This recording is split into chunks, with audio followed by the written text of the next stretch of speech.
How do we explain such violence to that child in hospital?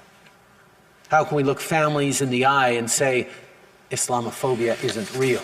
Assalamu alaikum guys, and welcome to a disappointing episode, to be honest. I didn't really want to do this video, but it's sad because when stuff like this happens to Muslims, the mainstream media does not make it a big deal as they do when the perpetrators are Muslims. When the victims are Muslims, the big deal is not as much. But when the perpetrators are Muslims, you'll see it all over the front page news.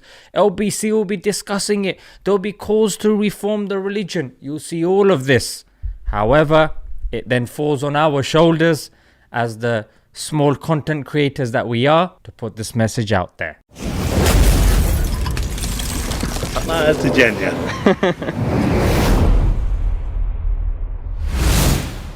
Okay guys, so this Saturday in Canada, more specific in a place called London in Ontario, a white man ran over an entire family of Muslims and 4 died instantly, but one 9-year-old child survived. Yeah, and he's currently in hospital. Police have said that it was a planned attack. It was motivated by hate, and the attack was, quote, because of their Muslim faith. Now, this is not me saying it. This is not some imam saying it, so some Muslim saying it.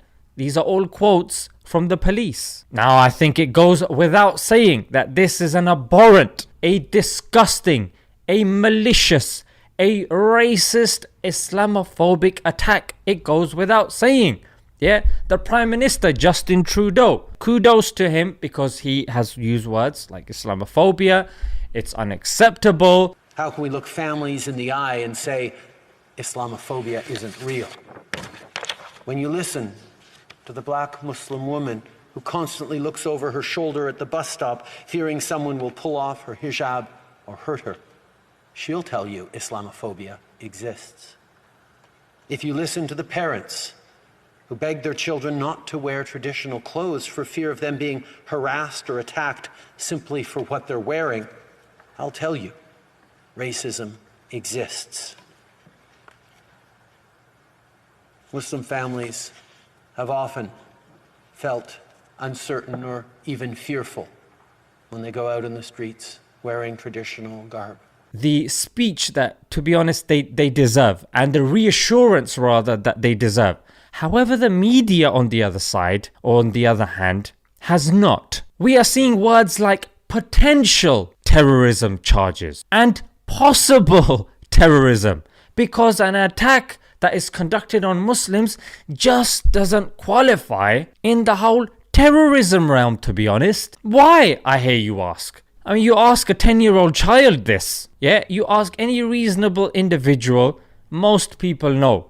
When these attacks are conducted against Muslims, then unfortunately we don't qualify. Police has also confirmed that there was no connection between the killer and the killed, other than his hatred to Muslims. I have a few questions that I want to leave you guys with. Yeah, where did this hatred come from? We really need to think about this. It's not like, yep, it's that one person. We know not all Muslims are the same, not all non-Muslims are the same. We do need to understand, and we should reflect and be wise about these things. Yeah, where is this hatred stemming from? You can see even from the reporting that the reporting's not being done properly. What does that mean? It means the newspapers cannot be trusted. And this is something as a tarbiyah. When you are bringing your children up, you need to tell them how to decipher, read and absorb the correct meaning from the newspapers. This is very important. I do have to give props, of course, once again to the leaders, whether it's the Premier of Ontario, whether it's the Mayor, whether it's the Prime Minister. They've condemned it, and the communities are doing vigils and they are coming out in support of the Muslim community. But internationally, why is it? I mean, I'm from the UK. Why is it only BBC covered it? and not the other newspapers? Is it because it doesn't fulfill the criteria? Yeah? Is it because it doesn't fairmonger or scapegoat a community, yeah, a minority here in the West, but a community to forward their own political agenda? It's definitely something that needs to be considered.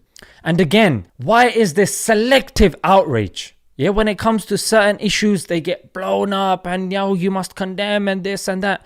Now, this perpetrator was a white man. I want to see the white people coming out and condemning this.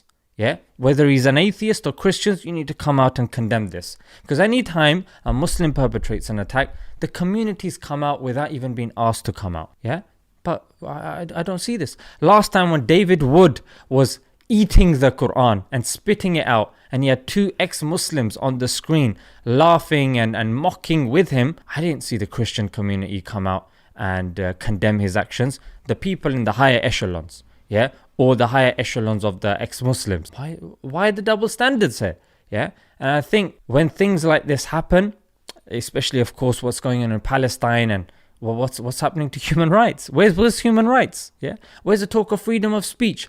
Where's the talk of abuse of power and state terrorism? Yeah, we really should take into consideration these case studies, because when these sorts of labels and like, oh, you guys are terrorists and you don't believe in freedom of speech and this and that gets thrown on us, we get worried. Oh, what do we say about this, or what do we say about that? But these sorts of instances, I think they're very good to keep in the bank. Yeah, very good to keep in the bank, because I don't know about you guys, but any discussion that I've had with people that are pro-Israel, you hear two things. Yeah, Hamas and it's our land is mentioned in the Bible. Yeah, or in the Torah, the Old Testament. But there's no talks of, oh, look at religion and look what's happening over there. You've got atheists like Bill Maher as well defending this notion that, yep, it's their land. Absolute nonsense. All right, guys, let's leave it there. Our prayers go out to the family. Really nice to see people donating to the family. And there's so much care and consideration for that, for the 9-year-old child that has survived. Just imagine that child when he wakes up just to realize that his whole family has been killed. I have to ask about the young boy who is the sole survivor in this horrific attack, the 9-year-old boy who's lost his entire family. How is the community rallying around him? We are doing as much as we can to support him. The family has gathered. We are, he's in stable condition, thankfully, and we're doing as much as we can to gather information and make an outline of what we're going to do for him and who's going to be there for him. And thankfully, everyone has been taking a step forward, and everyone wants to take care of him, because at the end of the day, he's everyone's son now. He's everyone's son now. May Allah protect us, and may Allah also give us the ability to realize that life is very short. Yeah, we don't know. We could be walking and anything can happen. Yeah, and also bear in mind, guys, the people that have died, they are shaheed. Yeah, they are people that are in Jannah, and the test now is for the rest of us. Yeah, so don't get angry, don't get frustrated, and don't lose hope. Of course, we carry on doing what we can, but the results are in the hands of Allah subhanahu wa ta'ala. And yeah, let's leave it there. Until next time. Assalamu alaikum.